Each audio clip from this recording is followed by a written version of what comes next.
저에게 주신 하나님 말씀을 함께 보도록 하겠습니다. 아모스서 5장 14절에서 17절까지 말씀입니다. 계속해서 정의란 무엇인가 라는 주제를 크게 가지고 아모스서 하나하나 살피고 있습니다. 아모스서 5장 14절에서 17절, 제가 먼저 14절 읽겠습니다. 너희는 살려면 선을 구하고 악을 구하지 말지어다. 만군의 하나님 여호와께서 너희의 말과 같이 너희와 함께 하시리라.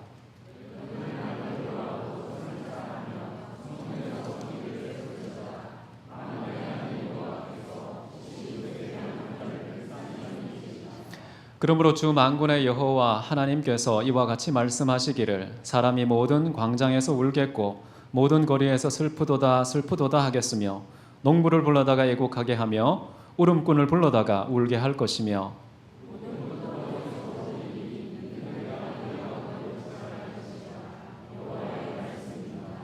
아멘. 선을 사랑하고 정의를 세우라 라는 제목으로 하나님 말씀 함께 나누겠습니다. 아모스는 이스라엘 백성들에게 오늘 본문을 통해 선과 정의를 다시 촉구하고 있습니다.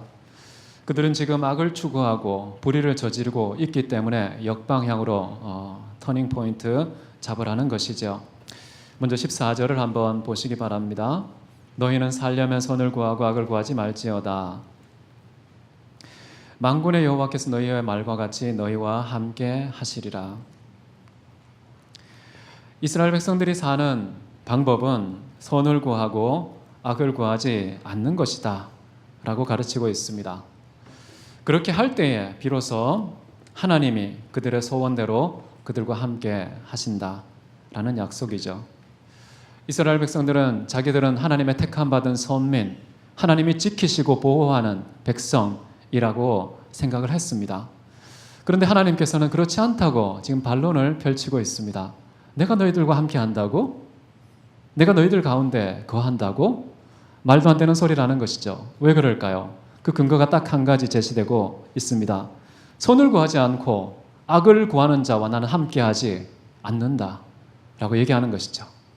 아무리 택함받은 백성이고 아무리 선택을 받은 백성이고 아무리 약속의 땅까지 도착한 그런 백성이라 할지라도 가는 곳곳마다 어디서든지 선을 구하지 않고 악을 추구하면 나는 너희들과 함께하지 않는다 라고 말씀하십니다.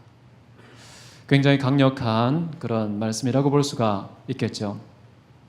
여러분, 우리 자신은 어떻습니까? 우리는 혹시 그런 착각 가운데 살아가고 있지 않습니까? 나 예수님 믿어. 우리 집안이 예수님 믿어. 나 교회 출석하고 있어. 그것이 혹시 하나님이 나와 함께 하신다라는 보증인 것처럼 착각하고 살아가고 있지는 않느냐는 것이죠. 여러분, 선을 행하시기 바랍니다. 악을 금하시고 선을 행할 때 하나님께서 선을 행한 그 사람과 함께 계십니다. 분명히 하나님께서는 선지자 아모스를 통해서 우리에게 가르치고 있는 것이죠. 여러분, 악을 버리고 선을 구한다는 것, 이것은 두 가지의 행동 중에 하나를 선택하는 것이 아닙니다. 똑같은 행위의 다른 양면이라고 볼 수가 있겠습니다. 선을 택하지 않으면 악을 선택하는 것입니다. 악을 추구하면 선을 버리는 것입니다. 이 둘 중에 하나를 선택할 때 나머지는 저절로 이루어지는 일이겠죠. 하나님께서는 우리에게 선을 선택하고 당연히 그럼으로써 악을 버리라 라고 말씀하고 계십니다. 이스라엘 백성들이 추구했던 것은 무엇일까요? 이 세속적인 형통, 물질적인 번영, 이 두 가지가 항상 그들의 삶을 이끄는 견인차 역할을 했습니다. 그렇게 살아가기 위해서 그들이 선택한 방법은 무엇이었을까요? 선이 아니라 악이었습니다. 어떤 종류의 악일까요? 종교적인 해법으로서 그들의 번영과 형통에 대해서 추구했던 것은 번영, 다산, 풍요, 이것을 약속하는 우상들에게 절을 하고 우상 숭배하는 종교적인 악을 저질렀죠. 두 번째는 주변 강국들과 외교적인 그런 동맹을 통해서 정치적인 어떤 해법을 추구하려고 했습니다. 가난한 자들을 압제하고 착취하는 이 사회적인 또는 경제적인 해법도 추구했습니다. 재판을 굽게 하고 불이한 법 적용을 일삼는 그런 사법적인 농단도 가감히 저질렀습니다. 이런 네 가지 그 어떤 것을 쳐다봐도 아모스가 지금까지 쭉 지적했던 이런 내용들은 이스라엘 백성들이 선을 택하는 것과는 전혀 무관하게 악을 선택해 왔다는 사실을 고발하고 있습니다. 여러분, 우리는 어떻게 하면 형통할까요? 어떻게 하면 번영할 수 있을까요? 세상 사람들이 추구하는 그런 방향으로 가서는 안 되겠습니다. 진정한 형통의 길은 무엇일까요? 하나님과 함께하는 것입니다. 하나님이 우리 가운데 거하시는 것입니다. 여러분, 요셉에게 하나님께서 남기신 그 한마디 창세기에 기록되어 있죠. 저가 하나님의 말씀과 함께함에 범사에 형통하였더라. 형통의 근거, 형통의 뿌리, 형통의 유일한 원인은 하나님이 함께 하시느냐 아니냐에 달려있다는 것입니다. 겉으로 우리를 착시에 빠지게 하는 그런 거짓된 겉모습 형통이 있을 수 있습니다. 그러나 그런 것이 진정한 인생의 형통이 아니라는 것을 우리가 언제 깨달을 것입니까? 나이가 다 들어서 죽기 직전까지 깨닫지 못하고 늘 그 방향으로 질주할 우리 인생이 되지 않도록 항상 하나님과 동행하여 영적인 형통을 맛보는 저와 여러분 되시기를 바랍니다. 선을 추구하고 악을 추구하지 않는 것. 자, 이 말씀을 보게 되면요, 선악과를 떠올리지 않습니까? 태초에 인류가 실패했을 때 그 한가운데 서 있었던 나무, 선악과였습니다. 이 선악과는 무엇입니까? 선과 악을 알게 하는 나무지요. 근데 이 선악과라는 것은요, 선과 악을 알게 하는 그 인식에 어떤 독특한 효능이 들어있는 성분이 그 과일 안에 있는 것이 아니었습니다. 과일 자체와 직결된 문제가 아니었습니다. 선악이라는 것이 어떻게 과일과 연관될 수 있겠습니까? 선악의 기준점, 선악의 중심에 뭐가 있을까요? 먹지 말라고 하신 하나님의 명령, 하나님의 말씀, 그것이 바로 선악의 분기점이라는 것입니다. 그거 넘어가는 순간 선이 되든 악이 되든 한다는 것이죠. 과일 따먹은 것이 온 인류의 죄가 들어오고 사망이 엄습하는 그런 결과를 초래할 수 있을까요? 만약에 과일이 문제였다면 그 먹었던 거 토해서 얼른 재구성해서 갖다 붙이면 되지 않겠습니까? 문제 해결 끝! 이렇게 될 수도 있었겠죠. 근데 문제의 본질은 과일 따먹고 안 따먹고의 문제가 아니라 거기에 하나님 말씀이 결부되어 있다는 것입니다. 영원하신 하나님의 말씀을 어겼기 때문에 그것의 결과로서 이 땅에 영원한 저주, 사망, 멸망이 도래하게 되었다라는 것이죠. 선악과의 핵심은 무엇입니까? 선악과는 어떻게 선악을 알게 합니까? 순종하면 선이라는 것을 알게 되고요. 불순종하면 그것이 악이라는 사실을 알게 되는 방식으로 선악과가 우리에게 지식을 제공하는 것이죠. 여러분, 선을 행한다는 것은 하나님 말씀에 순종한다는 것입니다. 악을 행한다는 것은 하나님 말씀에 불순종한다는 것입니다. 이렇게 선을 구하고 악을 구하지 말지어다. 그리하면 내가 너와 함께 하리라 라고 말씀하십니다. 하나님이 우리와 함께 하시는 방식은 참 독특합니다. 곁에 바짝 붙어 있는 것이 아닙니다. 눈에 보이지 않는 영이신 분입니다. 그분이 우리와 함께하는 방식은 무엇이냐? 성경에 정해놓은 방식은요, 하나님의 말씀을 순종함으로써 그 말씀이 나의 삶 속에 완전히 연합되어 하나 되는 것, 그런 방식으로 함께하는 것, 가만히 보면 말씀이 함께하는 것이라는 것을 알 수가 있습니다. 아주 신령한 분들 많습니다. 정말 여호와의 신이 임재하여서 정말 신령한 그런 말과 행동, 표정 나타내는 분도 계십니다. 그러나 하나님께서 우리에게 주신 교회의 보편적인 함께하심 방법은 바로 하나님 말씀이 우리에게 주어지고 그 말씀에 우리가 순종을 선택하여 반응하느냐, 거기에 함께하심이 달려 있다는 것입니다. 여러분, 이렇게 선악과를 통해서 우리는 선과 악을 알게 되었습니다. 그러면서 지금 아모스 선지자는 선을 구하고 악을 구하지 말지어다 이 말을 하고 있습니다. 이게 무슨 주문일까요? 태초부터 시작된 인류의 근원적인 문제, 그 문제를 해결하라 라고 말씀하고 있는 것입니다. 인류의 뿌리박은 지금까지 영원토록 이어질 그 저주를 어떻게 하면 거두어 낼 수 있을까요? 어떻게 그 재앙과 사망 가운데 거하지 않게 될까요? 그 방법을 제시합니다. 선을 구하라고 얘기하죠. 그 선은 이스라엘 백성들이 역사 속에서 많이 경험했습니다. 하나님 말씀을 순종했을 때에는 복과 행복이 주어졌습니다. 그런데 하나님 말씀 어겼을 때 반드시 그들에게 재앙과 형벌과 심판과 파멸이 주어졌습니다. 그들은 선과 악이 무엇인지 역사를 통해서 관통해온 그런 지식을 가지고 있습니다. 그 지식을 갖고 있는 이스라엘 백성을 향해 다시금 선지자가 입을 여는 것이죠. 선을 구하라고, 하나님께 돌아오라고, 하나님 말씀 순종하라고 말씀하십니다.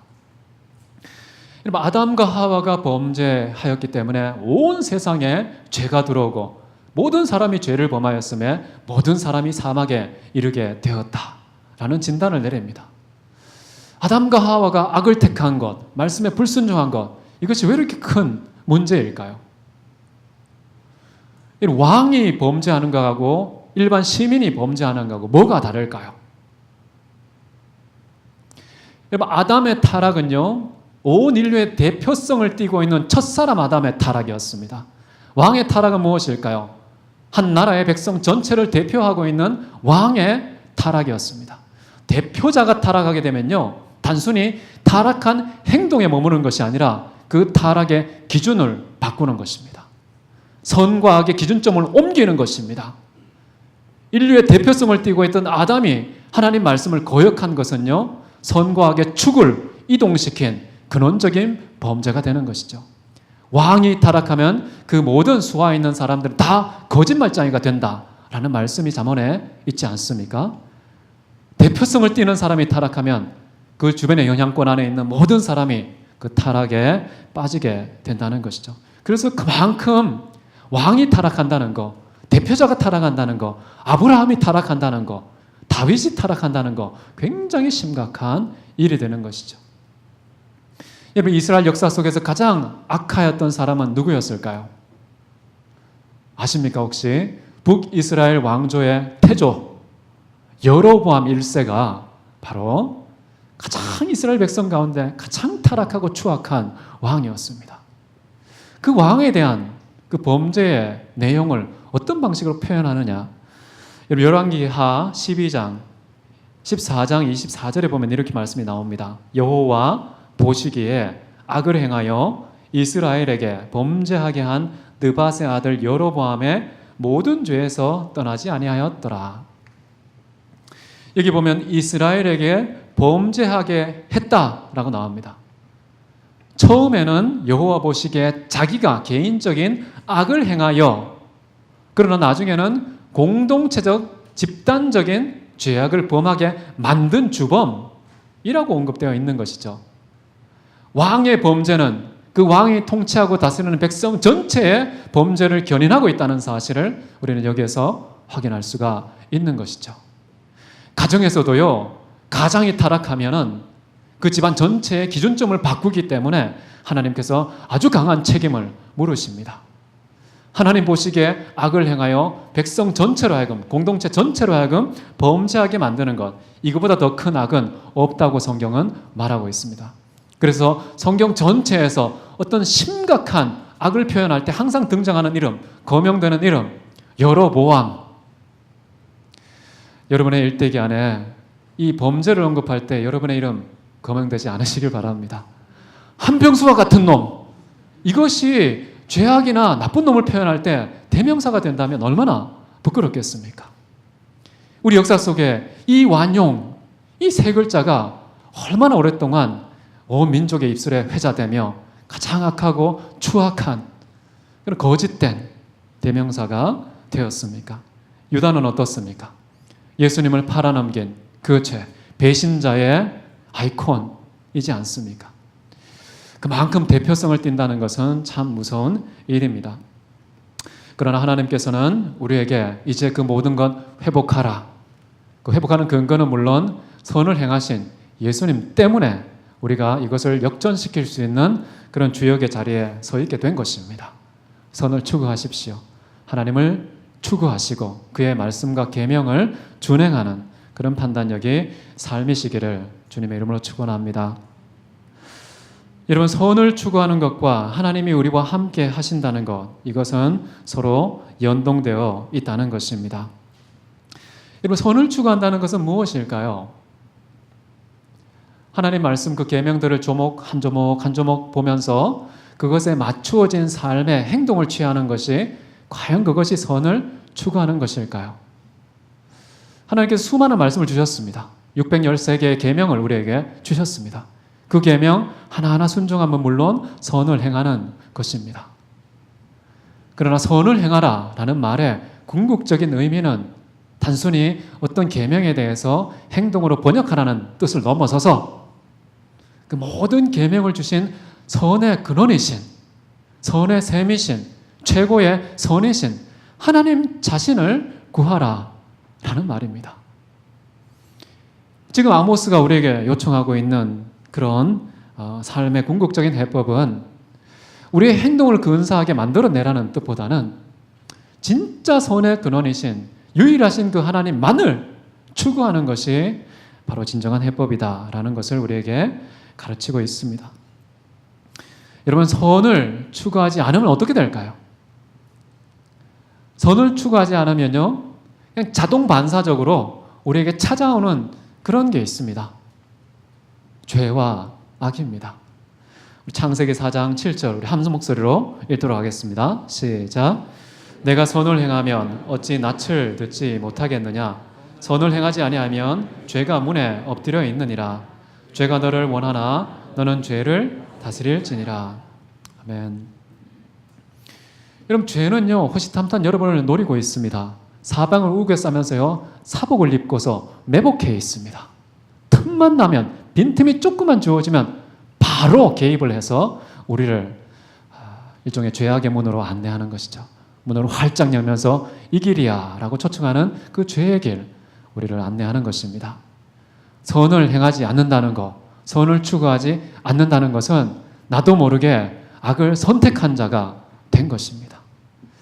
정신을 바짝 차려야 되는 것이죠. 매 순간마다 범사의 하나님을 인정하면서 하나님과 동행하면서 그의 발자취를 쫓아가는 그런 삶을 살지 않으면 결국에는 빠집니다. 티나지 않게, 들키지 않게 서서히 내 의식도 감지하지 못할 정도로 한 발짝 한 발짝 죄의 방향을 향하는 경우가 바로 우리의 삶인 것이죠.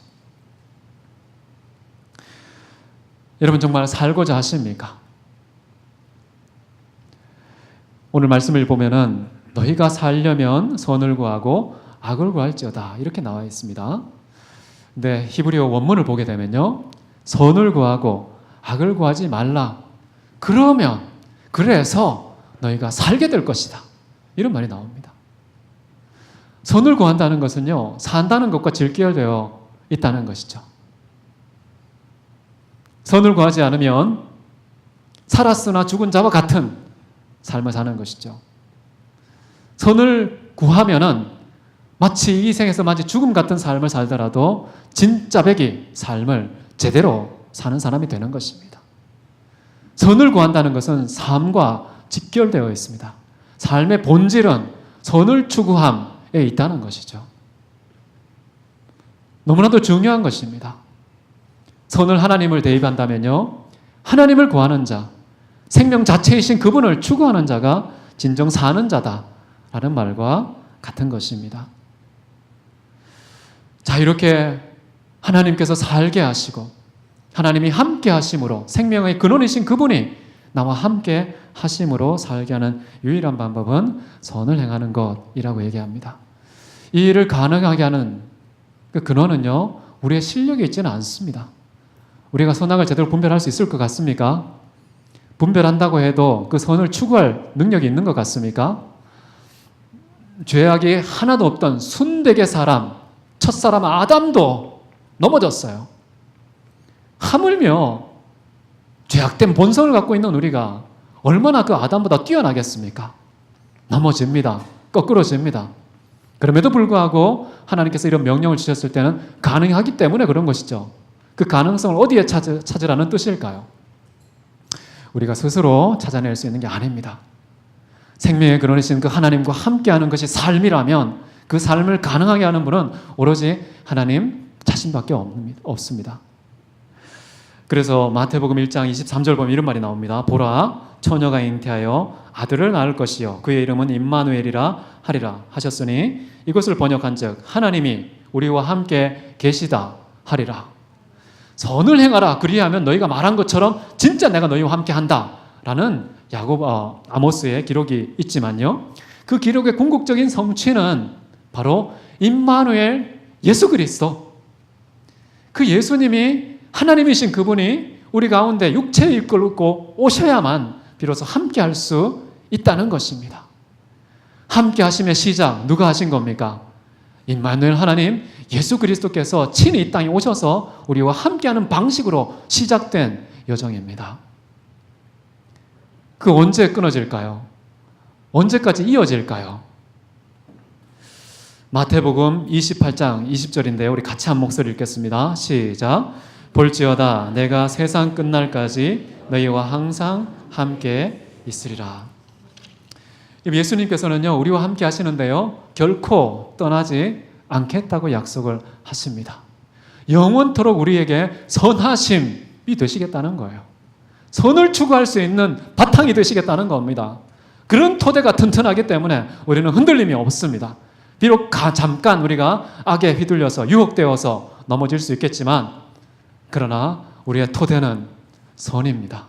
그리스도 예수께서 세상 끝날까지 언제요? 아침, 점심, 저녁? 우리가 식사기도 할 때만? 그렇지 않습니다.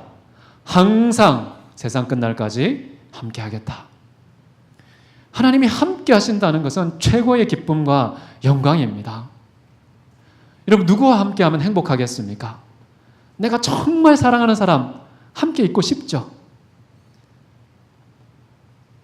정말 천하보다 귀히 여기시고 독생자의 생명보다 더 사랑하신 그 주님께서 우리와 함께하고 싶어 하십니다. 그분은 포기하지 않으십니다. 그분의 의지를 꺾을 다른 요소가 없습니다. 그분이 정하신 즉 이루어집니다. 뜻하신 즉 반드시 성취되는 분입니다. 그래서 하나님께서 세상 끝날까지 우리와 함께하겠다. 이 말은 무슨 말일까요? 너희가 선을 선택하는 그 일이 결코 포기되지 않을 거야. 내가 함께하니까. 끝까지 난 너의 선택일 거야. 라고 얘기합니다. 그렇다고 해서 우리의 자유로운 선택권이 박탈되는 게 아닙니다. 은혜로운 그런 선택에 우리는 자발적인 반응으로서 선택하고야 많은 은혜가 우리에게 포기되지 않고 끝까지 주어질 것이다 라는 말이지요. 15절을 보십시오. 너희는 악을 미워하고 선을 사랑하며. 자, 아까는 선택하고 추구하라고 그랬습니다. 그런데 이번에는 무슨 말이 나옵니까? 사랑과 미움이 나옵니다. 사랑이라는 말은 무슨 말입니까? 추구하는 것보다 훨씬 더 적극적인 표현입니다. 이 추구하는 열정의 극치가 뭘까요? 사랑입니다. 초대교회 때 아우구스티누스라는 사람이 있습니다. 그 사람이 무언가 하고자 하는 열정을 의지라고 말합니다. 근데 그 의지의 충만을 사랑이라고 말합니다. 정말 강력한 의지, 다른 모든 에너지를 집결시켜서 한 곳에 초점을 맞추고 행동으로 옮기는 그 모든 것을 일컬어 사랑이다 라고 이야기를 합니다.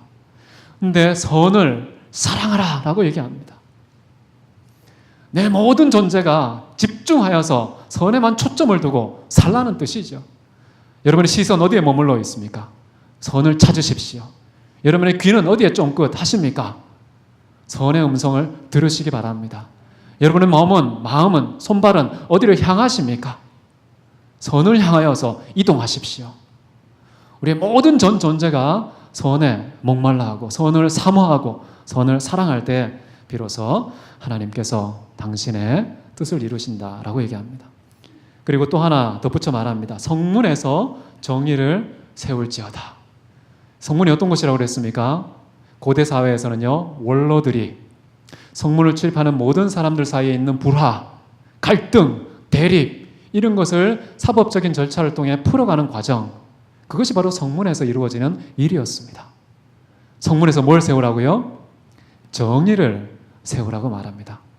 누구도 편파적이지 않고 누구도 부당한 대우 당하지 않고 모두가 동등하고 평등한 그런 대우를 받을 수 있도록 정의를 세우라고 얘기합니다. 여러분, 세상적인 정의는 무엇일까요? 법 앞에서의 평등 아닙니까? 다 알고 계시죠? 세상에서의 평등은 법 앞에서의 평등입니다. 그런데 법은 누가 만든 것입니까? 사람들이 만든 것이죠. 권력 있는 사람들이 만든 것이죠. 좀 남보다 더 똑똑한 사람이 만든 것이죠. 세상의 모든 법은 편파성이 있습니다. 그 편파성이 있는 법마저 편파적으로 적용되는 경우가 너무 많습니다. 편파가 곳곳에 틈타 있습니다. 그러나 하나님의 정의는 무엇일까요? 하나님 앞에서의 평등입니다. 하나님의 정의는 하나님 앞에서의 평등입니다. 하나님은 어떤 인간적인 요소에 의해서 좌우되는 분이 아닙니다. 휘청거리시는 분이 아닙니다. 치우치는 분이 절대 아닙니다. 하나님은 가장 온전한, 가장 객관적인 평등의 균형점이 되십니다. 그 하나님 앞에서 모든 사람이 동등한 것, 그게 바로 하나님 앞에서의 진정한 정의고, 그 정의를 성문에 출입하는 모든 사람들에게 세우라 라고 말합니다. 여러분이 출입하는 모든 공동체 안에 그런 정의가 세워져 있습니까? 여러분 지금 세우고 계십니까? 세워야 된다는 책임감 느끼고 계십니까? 여러분이 안 세우면 아무도 못 세우는 것이죠. 여러분, 사람들이 외모 때문에 부당함 당하지 않게 하십시오. 그 사람이 갖고 있는 돈 때문에, 그 사람이 얽혀있는 인맥 때문에 누구는 잘해주고 누구는 못해주고 하는 것이 결정나지 않도록 조심하십시오. 하나님 앞에서의 평등을 추구하십시오. 돈 앞에서의 평등 추구하지 마십시오. 돈 많은 사람 많은 권력 가지겠죠. 권력 앞에서 평등하지 마십시오. 권력이 큰 사람한테 아부하겠죠. 하나님 앞에서 평등하십시오. 하나님이 이 세상에 그 누구도 차별하지 않으시고, 누구든지 그리스도 예수를 믿는 자는 구원을 주시고, 하나님의 자녀가 되는 특권을 주시고, 천국의 시민권을 아주 그냥 하나도 아끼지 않고 다 할애하십니다. 그런 정의가 우리가 출입하는 모든 문턱에 견고히 세워져 있기를 주님의 이름으로 축원합니다. 악을 미워하고 선을 사랑하고 정의를 세울 때 하나님께서 어떻게 하시느냐? 만군의 하나님 여호와께서 혹시 요셉의 남은 자를 불쌍히 여기시리라. 혹시, 마치 목에 탁 걸려서 넘어가지 않는 단어 아닙니까? 왜 혹시야? 내가 당장 긍휼을 베풀지, 이렇게 나와야 되시는 거 아닙니까? 그래야 하나님의 적극적인 사랑이 팍팍 느껴질 텐데요. 혹시 긍휼을 베풀지 뭐, 이게 무슨 말일까요? 혹시라뇨? 실제로 캔이라는 말을 씁니다. 혹시. 원문에 나와 있습니다. 이게 아주 또 중요히 암시하는 바가 있습니다. 혹시라는 말이 왜 나왔을까? 그만큼 이스라엘 백성들이 지금 저지르고 있는 범죄의 수위는요, 돌이킬 수 없는 그 마지막 노선, 임계점을 넘어갔다는 거예요. 도무지 이제 끝난 거야. 모든 것이 이제 절망의 밑바닥에 있다고. 누구도 일어설 수 없고 회복이 불가능한 상태에 너희가 처해 있다는 암시가 혹시라는 말에 들어가 있는 것입니다. 그렇게 이 세상에 그 어떤 해답도 없는 철저한 절망 가운데 있다 할지라도 혹시 라는 말을 주시는 것이죠. 새로운 가능성, 그 가능성이 오직 하나님께만 있다는 그런 고유성도 이 안에 투영되어 있는 것 같습니다.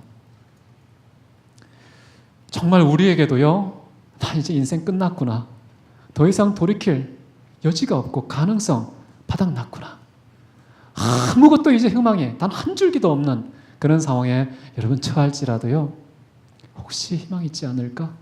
주님께는 물을 수 있습니다. 주님께 나아가면 그 혹시가 현실이 될 것입니다. 내 개인의 인생, 내 가정의 문제, 내가 속한 일터와 공동체, 앞으로 어떻게 우리가 살게 될지 모르지만 그 어떤 순간에도요, 여러분이 기억하십시오. 어떤 순간에도 혹시라는 그 가능성이 하나님 앞에서는 가능하구나. 그 말을 꼭 잊지 않으시면 좋겠습니다. 그리고 여기에 아주 중요한 연관성이 나옵니다. 정의를 세우면 긍휼을 베풀겠다. 불쌍히 여기겠다. 하나님의 정의를 제끼고 생략하고 하나님께서 자비와 긍휼을 그냥 베푸는 법이 없습니다. 우리는 감히 하나님께 그냥 말랑말랑한 자비만 베풀어 주십시오. 말랑말랑한 그런 긍휼만 베풀어 주십시오. 이런 소원이 뜨거울 때가 많습니다. 그러나 하나님께서는요, 절대 그렇게 하지 않으십니다. 정의를 반듯하게 세우는 방식으로 긍휼을 베푸십니다. 한 번도 하나님께서는 정의를 제끼고 섭리를 하시는 법이 없습니다. 그래서 우리는요, 정말 정신 차려야 됩니다. 우리 개인과 삶에서 하나님의 정의를 준행하고 있는지, 그렇지 않으면서도 긍휼만 바라고 있지는 않은지 아주 심각하게 우리가 돌아봐야 될 부분이라고 생각합니다. 여러분, 예수 그리스도의 십자가, 하나님의 정의를 이루면서 온 세상에 하나님의 자비와 긍휼을 베푸신 사건입니다. 하나님의 정의와 그 긍휼이 입맞춘 지점이 십자가였던 것이죠. 예수님께서는 우리에게 이렇게 말씀을 하시죠. 누구든지 나를 따르기 원하느냐? 자기 십자가를 지고 나를 좇을 것이니라. 십자가가 정의를 관통하면서 하나님의 긍휼에 이르는 유일한 길입니다. 이거 말고 더 좋은 길이 있을까요? 있었으면 예수님께서 택하셨겠죠.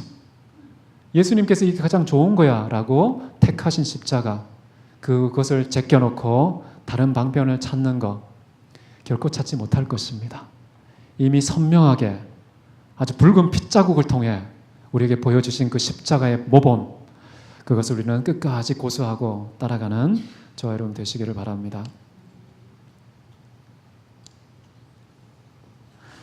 이제 마지막 16절, 17절인데요.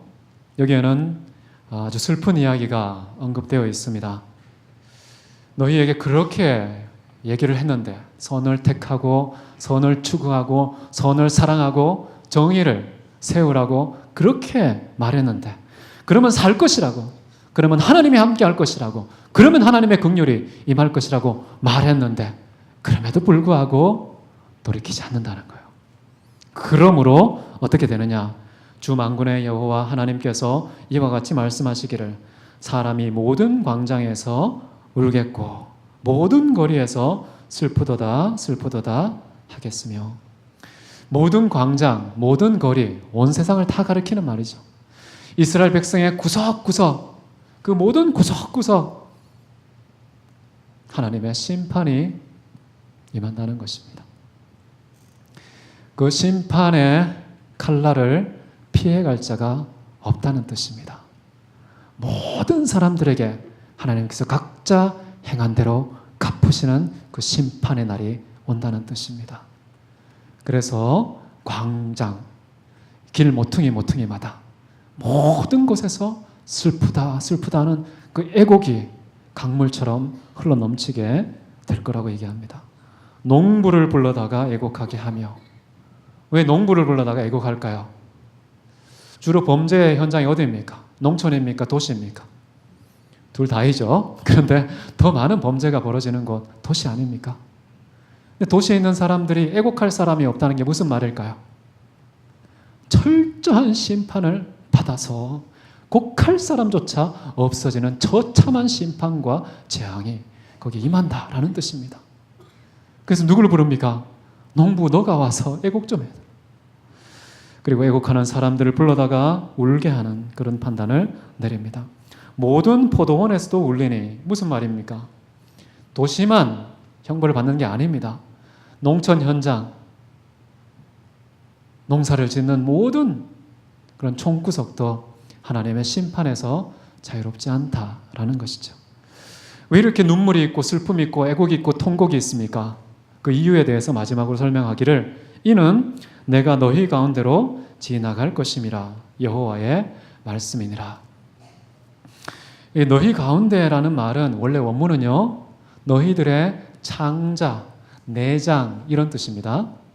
너희들의 창자와 내장을 관통해서 지나간다라는 뜻이에요. 무슨 말입니까? 심판의 칼이 이스라엘 백성 그 전체 공동체의 심장을 꿰뚫고 지나가는 엄중한 심판이 주어질 것이다 라는 것입니다. 그 하나님의 심판의 칼날이요, 비껴감이 없습니다. 실패함이 없습니다. 한가운데를 관통하게 된다. 라고 이야기를 합니다. 하나님의 말씀은 좌우에 날선 어떤 것보다 더 예리한 검입니다. 하나님의 말씀이 지나가는 곳에 두 가지의 현상이 있습니다. 하나는 축복이고요. 하나는 심판입니다. 저는 태어나서 목회자가 된 다음에 정말 내 인생의 가장 큰 행복이 무엇일까? 바뀌었습니다. 예전 것은 말씀 안 드리는데요. 지금 바뀐 내용은 뭐냐 하면요. 하나님의 말씀이 저를 관통해 지나가는 거. 나를 통해서 하나님 말씀이 지나갔어. 하나님 말씀이 내 부족한 입술을 통해 선포되었어. 이럴 때 굉장히 큰 기쁨과 희열을 느낍니다. 야, 하나님 말씀이 지나간다는 게 이런 걸까? 다른 어떤 것에 의해서도 맛보지 않았던 거예요.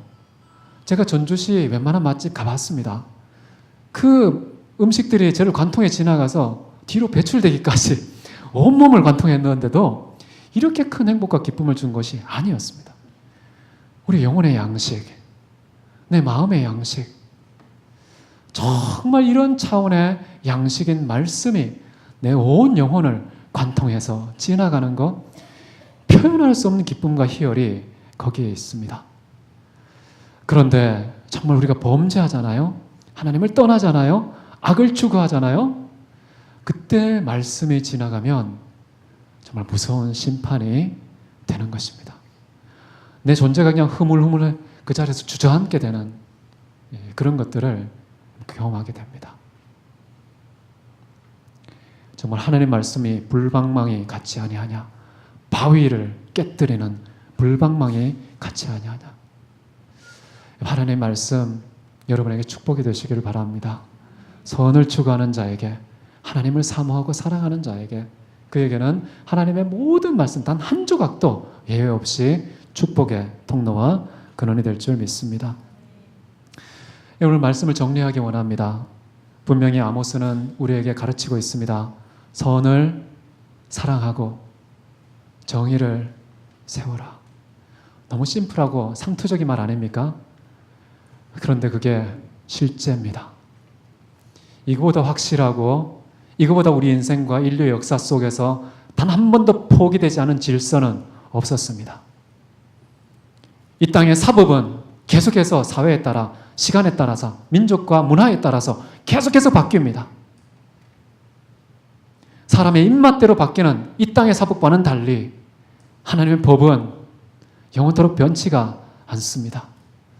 그 하나님의 법을 추구하는 선추구자, 정의 확립자, 이런 사람들에게는 하나님께서 함께 하십니다. 살게 하십니다. 아무리 우리가 범죄했을지라도 혹시 그 혹시의 가능성이 현실이 되어서 우리에게 자비와 긍휼을 베푸는 역사가 있을 줄 믿습니다. 우리 공동체 가운데 그런 하나님의 긍휼이 임하기를 원합니다. 전주대학교 가운데, 그리고 신동아 학원 가운데, 전주시 호남을 넘어서서 한반도와 그 경계를 넘어 온 세상 가운데 하나님의 긍휼 임하게 달라고 우리가 최소한 우리가 서 있는 자리에서 선을 추구하고 하나님의 정의를 세우는 저와 여러분 되시기를 예수님의 이름으로 축원합니다. 함께 기도하시겠습니다. 사랑이 많으신 하나님 아버지, 우리는 너무나 어리석고 부족하고 연약합니다. 선이 눈앞에 있어도 분별할 줄 모르고, 선택할 줄 모르고, 추구할 줄 모르고, 사랑할 줄 모르고, 따를 줄을 모릅니다. 선의 근원이신 예수 그리스도, 그분만 따라가기 원합니다. 우리에게 참된 의로움과 정직함과 진실함과 거룩함과 선하심이 되신 예수 그리스도의 발자취를 따라 우리 각자의 십자가 짊어지고 나아가게 하옵소서. 하나님의 정의를 내가 머무는 모든 처소마다 반듯하게 세우기 원합니다. 하나님의 선, 내 모든 존재가 다 동원된 사랑으로 흠모하고 추구하기 원합니다. 그러한 것이 우리 공동체의 체질과 문화가 되게 하옵소서. 주께서 우리 교회를 통해 이 나라 민족의 불쌍히 여김과 긍휼이 임함을 보게 해 주옵소서. 그렇게 하실 주님 찬송하고 기대하며 살아계신 예수 그리스도 이름으로 기도했습니다. 아멘.